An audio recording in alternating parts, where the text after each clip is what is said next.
So who'd like to go first? Hi guys. Hi. Yeah, this question is for you, John, from the Public Forces Radio Network. With George Lucas's announced impending retirement, is your role going to step up with things outside the Public Force? No, I don't think so. I mean, I think that his retirement to us just means that he has more free time to come and watch the show. So I don't believe, I always tell him I don't believe him. When he stops showing up, then I'll believe him. But he has my cell phone number and he calls me with notes. He did that this week while I was in Orlando. So, and I don't, he's taught me well to make all these decisions without him here. He told me years ago when he started that one of the reasons that I'm here is to make sure when he's not around that things go the way he wants. And so, I think it's a compliment to myself, my crew, to, the different divisions of Lucasfilm that he feels confident in all of us enough to say that he would retire. And then he's done a great thing for us as a company by bringing someone like Kathleen Kennedy on to take over the reins. And I'm really excited about what she's going to bring to the table. My focus remains Clone Wars. And perhaps other projects that we may do in the future of Lucasfilm Animation, because I think as a division we've grown. We've shown and demonstrated an ability to put out a really, I think, high quality of animation. I think Detours continues that tradition if you've seen any of the animation they've done. And I just look forward to all the things we're going to be doing in our many divisions. But Clone Wars is always my focus. Thank you. Who's next? This is for Dave. Brett Watson, I'm the geek. How many seasons have you written out? We're at 5. You mentioned 6 last night.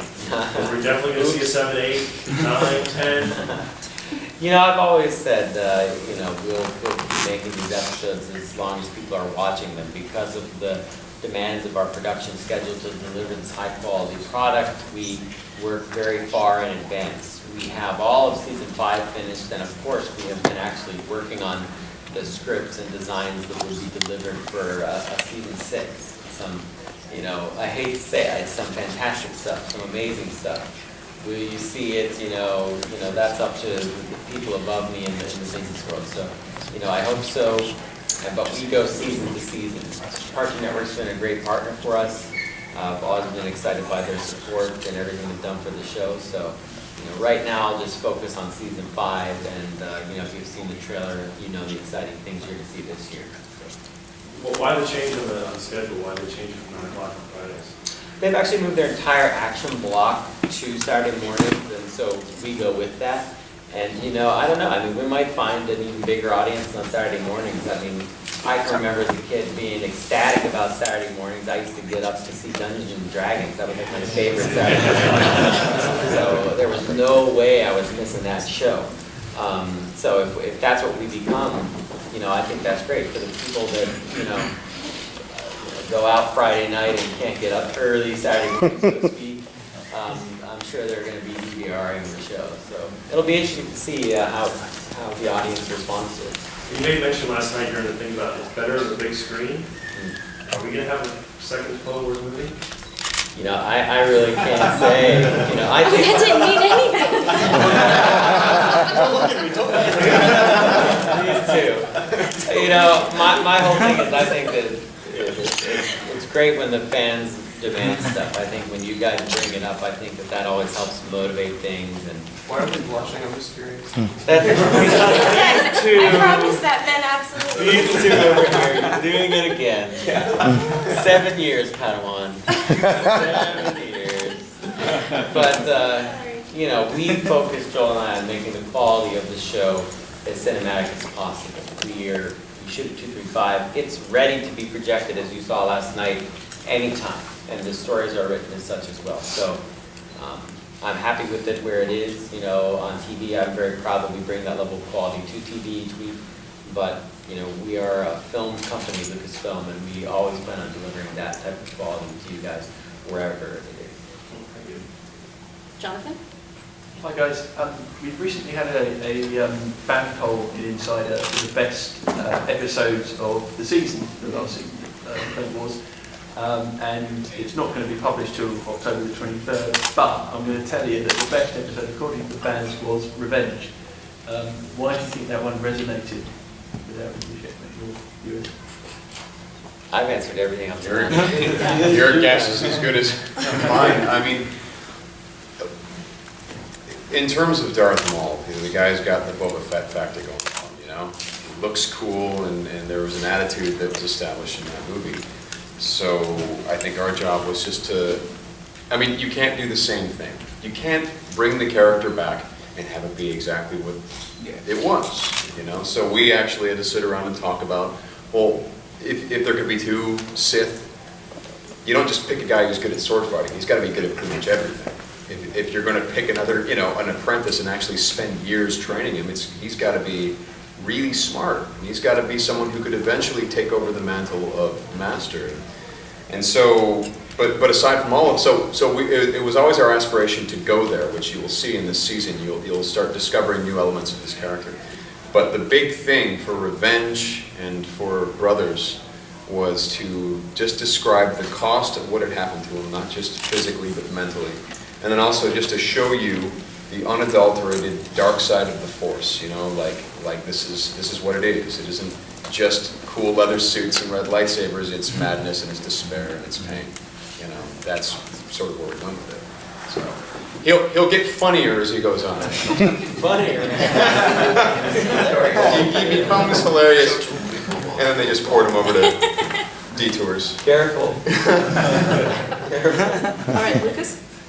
Following up on that, Sam, what's it like for you as an actor, and is there any additional pressure in the fact that you closed out last season and you kick off this season? Yeah. So here's this huge cast and all these people that have been working together on this show for a while, and then it's the Sam Witwer show for the end of season 4 and the start of season 5. Well, it's the Star Wars show. It's not, you know, I mean, the thing is that the character, I can do whatever the hell I want in the room if the character isn't shot correctly, if characters aren't reacting, the other characters around Darth Maul aren't reacting with fear or awe.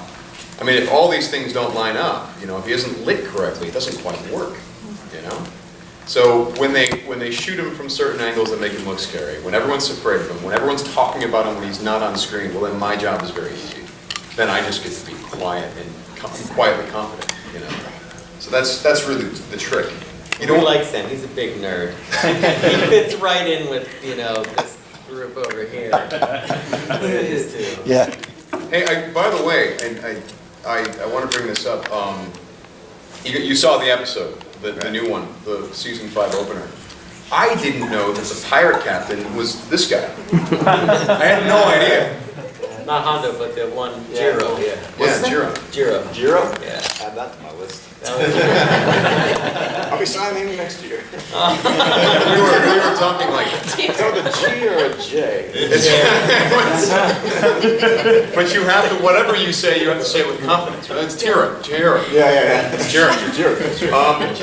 We actually have, we were just talking, we actually have several scenes together as he has several different characters that, you know, that Maul will be interacting. But you talked about Revenge and just, you know, the closer and the opener for Sam, but he's, you know, Mortis was a huge arc for us. And, Yeah. Sam was a huge piece of that. We worked, that was fun. That was a lot of fun to do that. Yeah. Who's next? Oh, Eric, hey. Hey. Dave, you mentioned, and George also mentioned that the show's gotten more mature and darker. Really, for anyone, have you been sort of surprised by how far you've been able to push it and content-wise? And is there ever a time where you're like, maybe we need to pull back a little bit?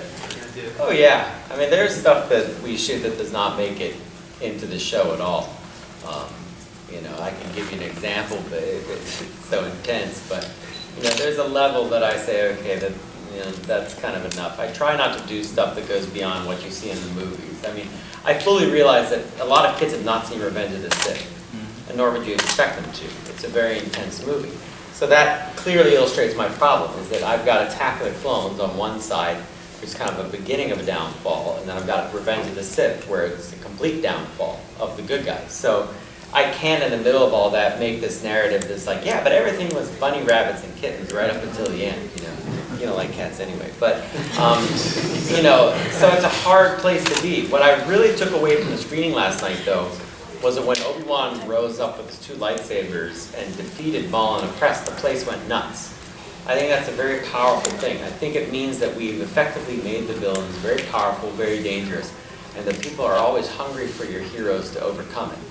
And, you know, I can't waste that gold, so to speak. I want to make sure that when we play our cards right, we play them well, ultimately, you know, showing that they had a lot of victories but didn't understand ultimately that Palpatine was controlling the whole thing. They just missed the one critical thing that probably could have got them to the victory. And I think in this season you'll see that it was a lot more perilous, Palpatine's plan, than even he thought possible. He tried to control many futures to make it all happen, but it's just not that easy to do. And there are many obstacles that could get in his way, not just the Jedi. To add to the piece about some things don't make it, last night after Sinatrá's arm was cut off, the camera angle was on the shoulder and you see the bone. Now that was, obviously we've seen arms and things cut off, but that was, I think, maybe the first time we've seen some carnage there. And is there anything related to that scene that was kind of, was there any discussions about, do we have to do this or do we not? Oh, yeah. I mean, Joel, I was like, we gotta make that a little darker, Joel, because I can really see the T-bone. It was a lot brighter before. It used to be a lot brighter. I mean, it would have been a hard thing to cover up where we cut it. There are other things where, you know, certain things happen and we don't, you know, show the head rolling down the stairs or anything like that. But, you know, you have to be careful. You have to be sensitive to it. You know, it's, Darth Vader scared me as a kid, there's no doubt, you know, but I didn't dislike the character. I fearfully respected the character. You know, part of growing up, it's like the Grimm fairy tale. It's something actually when Frank Oz came to speak to us at the Swim Animation, he actually said it's a good thing if kids get scared. He described it as Jim Henson told him, it's something for them to overcome, something for them to see that in the end, you know, good can still triumph. You know, so I have a very, like I said, tricky situation because the end of this story is Palpatine winning. So how do we get victories in there? How do we get small personal victories in there, individual victories? You know, it's difficult. You know, we've seen some of it with the clones that have been victorious with their personalities and their individuality at times, and you know, other characters. So we'll have to see. A lot of consequences this season, but a lot of fun. I think entertaining characters like Hondo, etc. Yeah, this question is for Dave. Sandtroopers.com would like to know, are you surprised Hasbro seems to have gone in reverse in terms with the toys? Are you surprised that you're not seeing more, a bigger emphasis on the Clone Wars line? Not particularly. I mean, I think, you know, when you look at collectors in general of Star Wars, there's such a legacy of, you know, the live-action cinematic-looking figures, and I think that it was always going to be interesting to see how they responded to any type of animated-style figures. I think it's exciting they've taken some of our characters like Ahsoka and done her in a live-action fashion. Yes. And, you know, I'm really excited to see that happen. I think that, you know, it just continues to move us in and say it's just all part of the same big Star Wars franchise. So, you know, whatever decisions they make, I'm sure they're making for sound reasons. I love the work that Hasbro does. Some of the Clone Wars figures that made Kid Parasiti, Serapos have been fantastic figures. I'd love to see more of them, you know, in the future. Totally up to them. I got to get this in for Seth Green, but he's dying for a Lance Radley figure. So if you want to take up a cause, you know, you guys, you fans got Ben Quadronios today. You know how that happens. So That was Kyle. yeah, do Seth solid and get Lance Radley. We'll make it That happen, would man. be- We do that we'll for be Seth. forever grateful. Yes, sir. Glenn from WDW Radio for Ashley, actually. We brought up earlier that it's 34% of the audience is now girls. Your character's headlining that, obviously, in conjunction with everything. What are your thoughts on that? Well, I definitely don't think it's just Ahsoka headlining that, because there's so many strong female characters. I mean, Padme, of course, but Ventress is awesome. Ventress, I just love that character. I mean, it's countless, and I definitely, you know, credit Dave and his team for including so many strong female characters. But I mean, it's something that, of course, I hoped would happen. We've talked about that a lot. I mean, in the very beginning, I remember asking, hey, is this a hope? Was she created to increase the female audience? And, I mean, that wasn't really your hope, right? But No, I just felt pretty strongly, Henry Gilroy and I felt strongly, if we did another young boy character, it's like repeating Anakin and Luke all over again. And we just didn't want to do that. And so we started with a girl. And, you know, I had a young cousin at the time named Ashley, Godwin. And, you know, watching her grow up was a big influence on me, and seeing, you know, her kind of challenged in what she liked in stories and stuff. And I thought, well, it'd be great to get a girl with a lightsaber out there. And I found a great girl to carry the lightsaber over here. So I think it's worked out great. You know, you've been an ambassador beyond belief for fans. It's amazing. You're a tiny powerhouse. She's embarrassed. I made you embarrassed. I do. But I will say, I have personally seen a difference after doing 4 years of Disney Star Wars Weekends, which is such a special event. It's so great for families, and the first year I was there, it was mostly men and boys coming through. Actually, no, the first year I signed autographs. It was mostly men and boys coming through my line. In the past 2 years, it's been mostly moms and daughters and sisters, and it's mostly girls. I would say 80% of my line is girls. And so I don't know their numbers, I just know what comes through my line, and it's really special to see. It's really nice to see that. Okay, Brian? So last season you guys brought in the legendary Walter Murch to direct an episode. For season 5, or looking forward, are there any like amazing classic legendary directors that you've brought in or would like to bring in? Like if you had the choice to just bring somebody in to direct an episode? No, there isn't. I mean, we do that at, you know, George's request, actually. It's always, you know, a friend of his that comes in, like a Dwayne Dunham or Bob Dalva, Walter Murch. It's a wonderful thing for our crew. I mean, Joel can tell you it's an exciting experience for us, but I have, you know, 5 killer episodic directors, and it's, you know, I like to showcase them. They all do such exceptional work, and you're going to see great work out of them this year. I think they've learned a lot from, you know, the greatness around them, and the Walter Murch is coming in, and, you know, so they're all highly capable. I mean, Joel, what do you say? Yeah, absolutely. I mean, even just having Walter in-house was so educational for us. I really think that, you know, right after that Amara episode that we did with him, is that we learned so much. And that was, you know, we were trying to keep the episodes 22 minutes, and after this like first draft of his editorial, like 3 stories at that point, you know, I mean, the guy's like a genius. And so, you know, we would pick his brain as much as possible, just hearing him talk, and we were just having like 5 minutes with them, waiting for your food in the cafeteria, and you walk away, like, you know, we just had so much support all over. It was very influential to how we were able to accelerate. There's someone over, yes, you. Now, Mark Hamill's a really good and famous voice actor. Is there any chance we might see him pop up on Clone Wars, or any other maybe special guests in the upcoming seasons? You know, Mark, as you said, he's a huge talent, you know, probably the icon of Star Wars.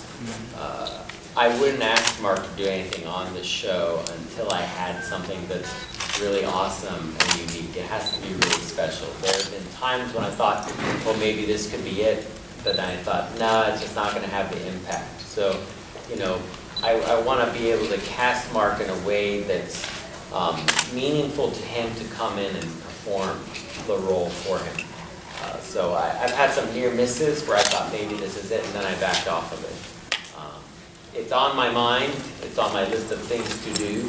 I think it won't happen in season 5, but you know, hopefully before it's all said and done, I will be able to get Mark Hamill back into the Star Wars franchise. But it will be in a way that is unexpected, I'll say that, to make it worth his while, out of respect for him. This is for Matt. Are there moments where you kind of feel like you would like to more or less act, you know, play the role of Anakin, but more or less like in his darker side, you know what I mean? More or less like Hayden kind of was like in Revenge of the Sith. Yeah, I mean, it's fun for me to be able to do the whole spectrum of Anakin that we're experiencing in the Clone Wars. I mean, I love when the Clone Wars started, he was a little more swashbuckling and innocent and kind of like everybody's hero. So I love that part of him, and that's kind of still there, but it's a lot of fun to take him to Revenge of the Sith. It's a fun challenge to accept, to try to smoothly take him that direction. And I think it's pleasing for all of us as fans to see those times where he is like too angry. You're like, whoa, dude, why are you so crazy right now? but that's great because we know it's coming, and it's a blast for me to do that. So no, I don't have like one. I don't like playing this area of him more than this. I mean, I love it all. Yeah, as a fan, I love to see it done. And you kind of had that opportunity a little bit in the Mortis trilogy when he kind of gave himself willingly to the son. Yeah, well, Mortis was a crazy arc for him. You know, I think he found out a lot about himself that he might or might not have wanted to even know, because maybe he's not ready for that.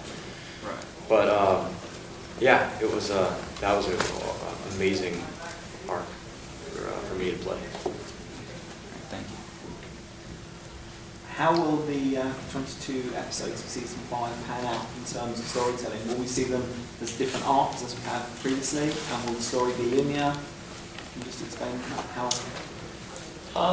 It's pretty much like previous seasons, except this season they're mainly 4-part arcs. I think the sense of the stories move forward pretty clearly as far as what's happening. So I don't think it's a spoiler to say if you saw the premiere last night, you see that by the end of that episode that we tied directly into last season for once, which we really haven't really done much. We go right into that same story at the beginning of this season, and then at the end of it, Palpatine says, okay, enough with this Maul guy. You know, leave him alone. Get back to your business of fighting the war. And then, so the next corresponding episodes are all pretty much about the Clone War and Onderon. And you're introduced to a bunch of new characters there. Each of these 4-part arcs is basically made that they could just play out as an 88-minute movie if need be. And so that's kind of what you get into that. But when beyond that, each one kind of fits with the other without being implicit. But you get a sense of the time that's passed and where everybody's at, especially off of Ahsoka. Ahsoka's always the thread. You can watch her and tell kind of where we're at based on her emotional attitude towards anything and her experiences. And she changes throughout the season quite a bit depending on what's occurred in the arc. There are also some considerations for timing where we, say, blown up a base or something and it remains destroyed. Like you saw in the episode last night, the Mother Talzin's decimated Night Sister clans and zombies were strewn all about the ground still. So we kept that connectivity to the previous season. So we do those things.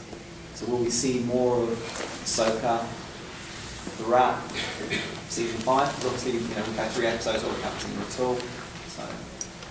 So. She gets about, I would say, her normal share of the work, except that there is a focus on her at a certain point. She's a pretty pivotal character in 2 of the biggest arcs this season, and I don't think that's ever been the case. I think you've always had your kind of one-off, like Wookiee Hunt, Padawan Lost arc.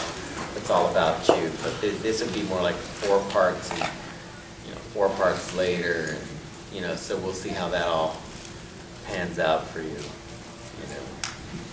Sometimes you're just not around, like last night. Yeah, you weren't. Oh, in the episode. I'm like, what did I miss last night? We had the whole premiere. There was a whole premiere for Clone Wars last night. You were there. Mostly for Ashley and Matt here. You've been developing these characters, and of course you're developing them alongside the writers, alongside the directors. Is there any, now that you're a few years in, is there any limitation to voice acting that doesn't let you develop or connect with the characters as much as you would if you were playing them in live action? I mean, for me, I think, aside from the obvious, you don't have props and scenes and other actors to physically interact with.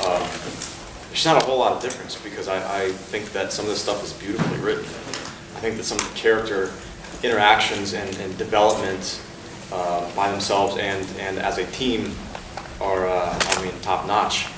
So, no, when you have good writing, you have amazing story, which is kind of king, it just flows pretty smooth. Yeah, I think, the big misconception about voice acting is that, voice actors are actors. Sometimes there's a disconnect there and people don't realize that you have to be a good actor to be a voice actor. And people think that they can just do voices and come on the show. And there's so many talented actors that are part of this cast. I mean, Dee blows me away with his clone episodes. They're unbelievable. I will say in an episode we did in the upcoming season, my heart was like beating out of my chest, and he remembers that. I'm not saying anything. I can really get into it. It's the same. It's the same. Live pretty slow. You just get emotional.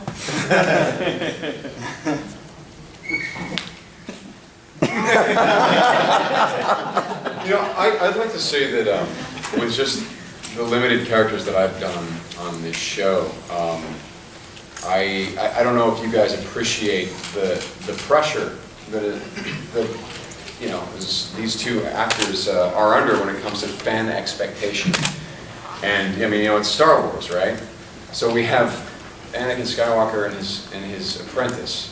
So two kind of important roles. You don't want to get them wrong, right? And again, to a limited extent, I know what that pressure's about. But these guys, every other episode, are faced with something that Dave is going to get letters about if people aren't pleased with it. So they have my respect fully for being able to handle that. It's a cool thing. The force is strong with Sandtroopers.com. Indeed.